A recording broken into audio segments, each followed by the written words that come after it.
Welcome to the Cooperative Connections.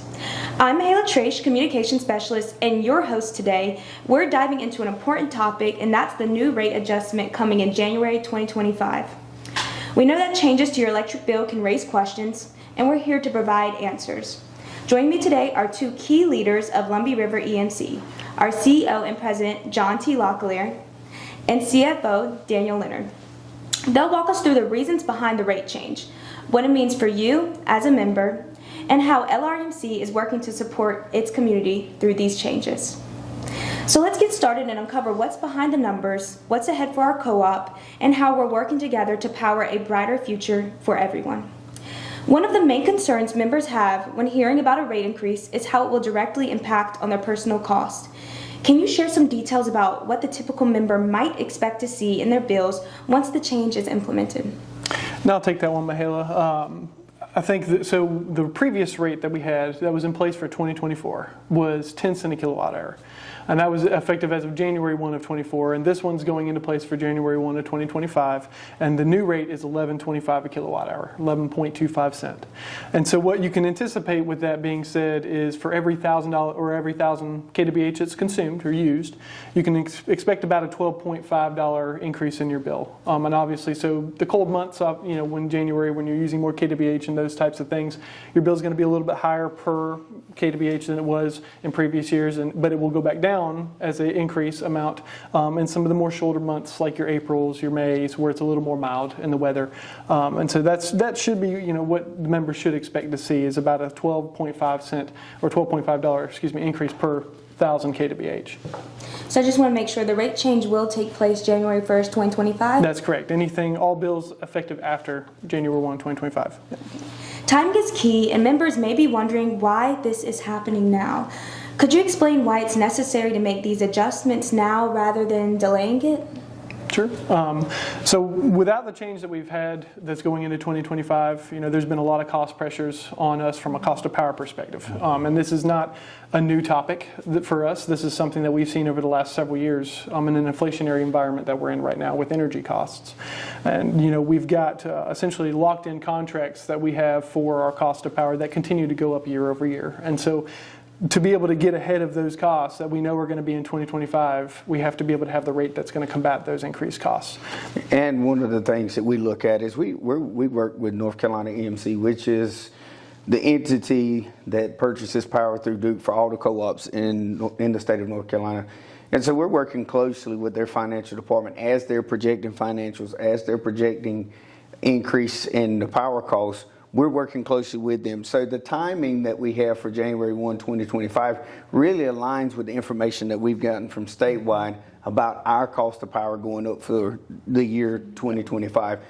So if our membership remembers correctly, during our annual meeting when I spoke to the membership about 2024, I said the adjustments we were making for 2024 were exactly that. It was because we were responding to the increased cost of power for 2024. At that point, we really had no idea what would happen for 2025, but we started getting some projections, and those projections went anywhere from a 1.8% increase to almost a 5% increase where we are today. Right. So as we receive that information, we create our financial projections for the next year, and that's kind of how that timeline works too. Maintaining the cooperative's financial health is crucial, but what specific costs have increased recently that necessitate this adjustment? So, I mentioned the main one, obviously being cost of power. To John's point, we purchase our power through NCMC, which is a cooperative on behalf of all the cooperatives in the state. They're buying from Duke from the open market, essentially for their wholesale rates that they're purchasing from. And so our cost of power going up, that is a negotiated contract price that we have to pay every year, and we don't really have too much say in that as costs go up. We have to be able to combat those costs.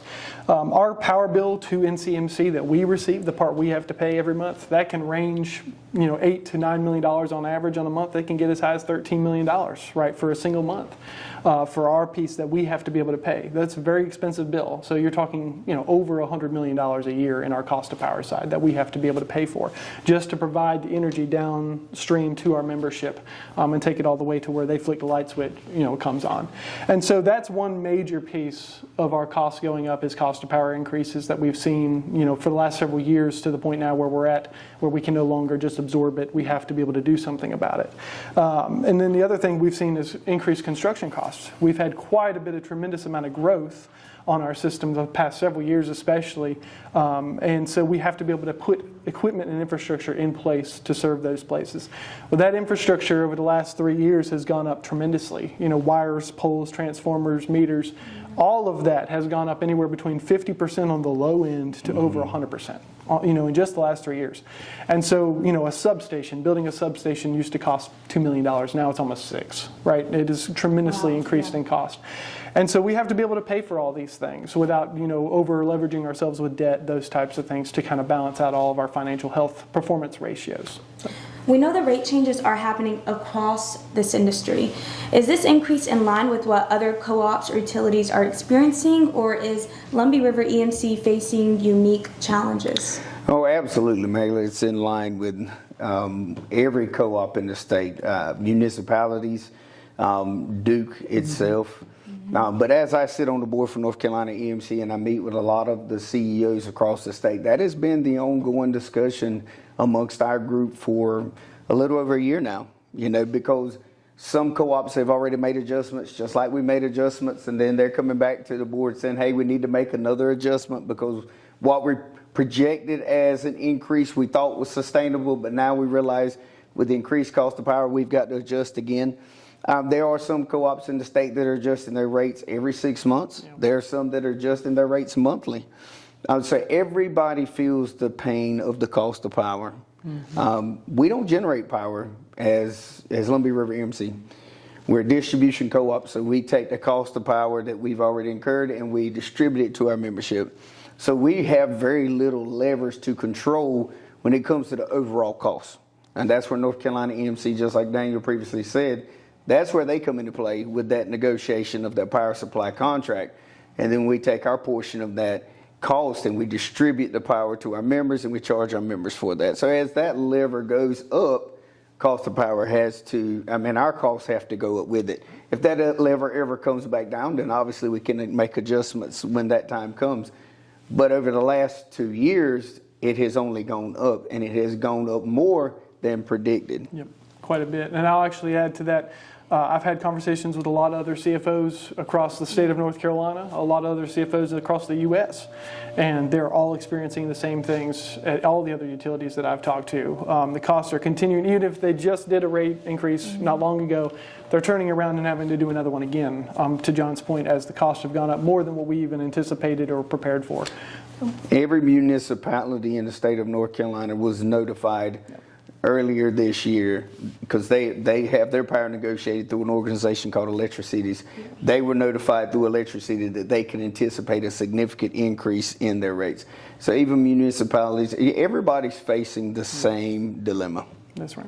To ensure reliable service for our members, LRMC relies on an efficient and skilled team across all levels, from crews to leadership. What steps is LRMC taking to support growth and expand its operations to meet the evolving needs of the community?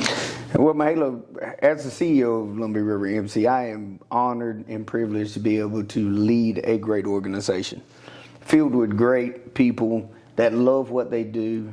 They invest their time. They say, this is the place where I want to make my living to provide for my family. So they choose to work at Lumbee River EMC. We have member service ladies, we have accountants, we have engineers, we have linemen that could go to work with any co-op in the state or any other state. But they choose to be here at Lumbee River EMC because of what we mean to our membership and what we do in our communities. So I'm proud to say that, I have a great opportunity each and every day to work with a great group of employees that really make things happen for our communities. Now you take that away. We just have a nice building, we have a lot of infrastructure, and we have a lot of substations that absolutely cannot do anything without the employees that work here at Lumbee River EMC. All the lights might stay on for the membership briefly, but once they would go out, there would be no one there to turn the power back on. So it's our obligation and our responsibility to take care of our employees that work each and every day to take care of our membership. And in doing that, we run one of the leanest organizations in the nation. So we use a lot of information that comes in from national organizations, and we take that data and we look at that data and we rank. Lumbee River EMC is ranked in the nation, and obviously we're ranked in the state as well. And so we use that data, and when we get that information, we realize we run one of the leanest organizations in the country, not just in the state of North Carolina, which I think is a testament to the employees that we have. But we have added employees in the 2 years that I've been here as the CEO because we are growing. The northern part of our system is rapidly growing, and we are greatly appreciative of that because there's co-ops in the state that at this point are trying to figure out how they are going to stay afloat because people are leaving their territory and nobody's moving back in. So when you take all those things into consideration, we are adding staff, we're adding employees to accommodate our growth, but also to maintain what we already have. That's accurate. Yeah, and to your point about being lean, we look at those ratios, and for example, for 2023, as just an example for the most recent year that we have finished, Lumbee River for controllable expenses per member, things that we can have control over, was ranked at $450 per member, while the U.S. median was $600. The state median was $580, so quite a bit higher. And so the things that we have control over to be able to make sure we operate as lean and as efficient as possible, we do a very good job of doing that. Top in the nation, or top 20% in the nation. So it's not just about raising rates. Cost management is crucial for the long-term success of any cooperative. What measures is LRMC taking to control costs and operate as efficiently as possible to keep bills lower for our members? And so we just, we talked about the lean and efficiency of the organization, the goal being value creation as much as possible, providing, a good, reliable service that is on as much as it can be, and when it's out, we get to it as quickly as possible while also balancing affordable costs. We also rank there nationally too. We also as rank nationally. The time to restoration, That's correct. we rank in the top 15 percentile. That's right. So big pieces, that we look at are controllable expenses. Obviously, the one that I just mentioned, we rank in the top in the U.S. So, the things that we have control over, we do an excellent job to maintain those things. The pieces that we're talking about here that's causing the rate increase are the things that are outside of that we don't have control factors over, like cost of power, equipment purchases going up the way that it's going up. And so we've done as much as we can to reduce back to the projects that we know we need for the next several years versus what we probably would like to do. And so, we evaluate our budgets. We create our budgets annually. We evaluate them. The board reviews them as well every single month. We make sure that everything is in line with where we anticipate it being from an expense perspective. And so that's something that we constantly monitor to make sure we're on track to hit our spending targets and not go over, right? And make sure we're providing the value service that we do. So when Lumbee River creates its budgets annually, one of the things we go through as a senior leadership team is we challenge one another. Mm-hmm. So in our E&O department or logistics or IT, whoever, accounting, they create their budgets. We as a team, we come together and we challenge those budgets. And the questions that are asked are, why do you need this? Mm-hmm. What is your argument for adding this position? What is the argument for adding this new technology?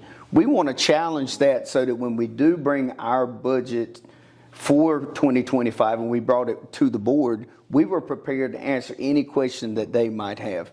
Of course, we had a budget committee that saw the budget before we ever brought it to the board, and we brought it to the board. So we did a lot of work on our budgets to lean out those budgets. In fact, Daniel can tell you, our original budget that was proposed, I looked at the whole leadership team and I said, I need you to save X amount of dollars.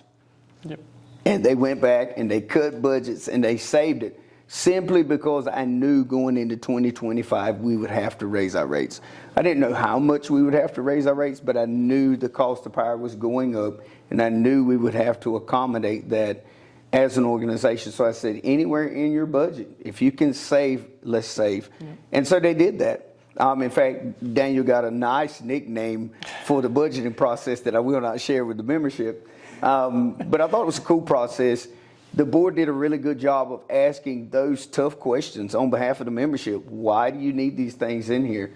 Tell me why you need this position. So we give them credit as well for helping us create a budget that we felt going into 2025 was going to give us the most bang for our buck to move the organization forward because you have to invest in the organization, right? Every year there's investments that have to be made. But we felt like going into 2025, we had created the leanest budget we could to help our membership get what they need from a customer service standpoint from Lumbee River EMC. So we feel really good about where we're going. Looking beyond the rate increase in January 2025, what changes do you anticipate in the energy market that could affect rates for members in the near future? Well, Mahala, the utility industry is changing. One of the cool things, me and Joe Brandon, which is the CEO of North Carolina EMC, when I first came in, he said, John T., one cool thing about you coming into the industry now is the industry's changing. It will not look the same now. It will not look 10 years from now like it looks today. And it doesn't look today like it looked 10, 15, 20 years ago. Because the landscape of our country is changing.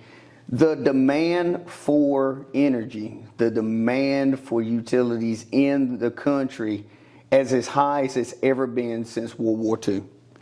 So we're talking about things that are drastically changing every day, every week, and throughout the year. Most Americans now in their home, I can remember, I had a little old home in Clinton, North Carolina that was my father-in-law's house. Each bedroom had one receptacle.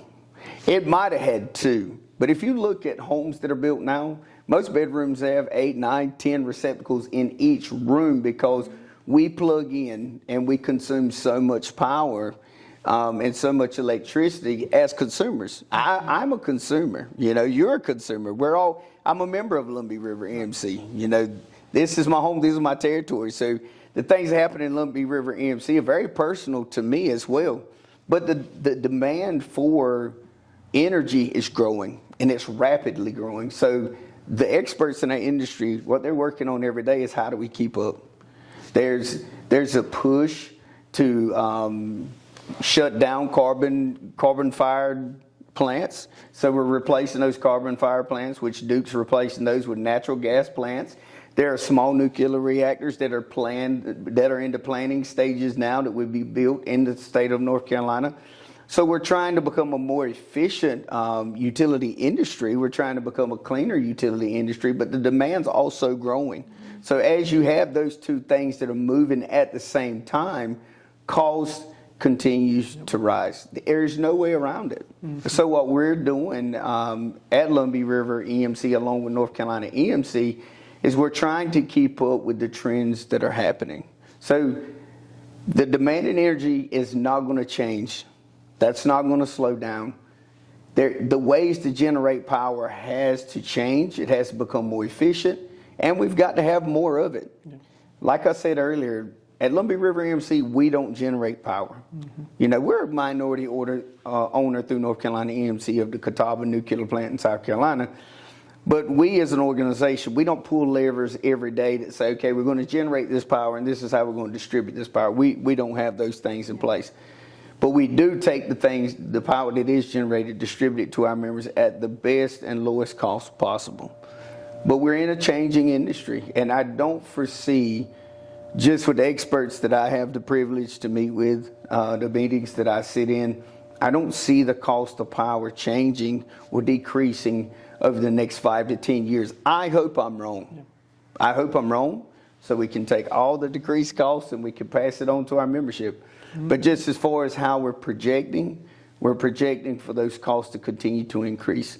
So our goal at Lumbee River is that we don't pass those costs over to our membership in such a way that people just can no longer afford their monthly bills. Mm-hmm. So we want to be strategic in how we increase our costs as well, but we also know that we have to keep up with the industry.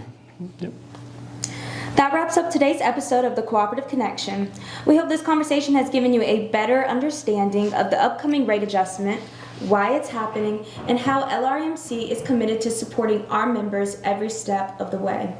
We'd like to thank our CEO and President John T. Locklear and CFO Daniel Leonard for sharing their insights and taking the time to answer some of the most pressing questions from our members.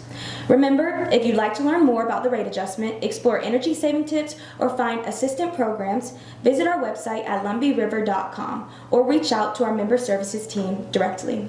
As always, thank you for being a valued member of LRAMC.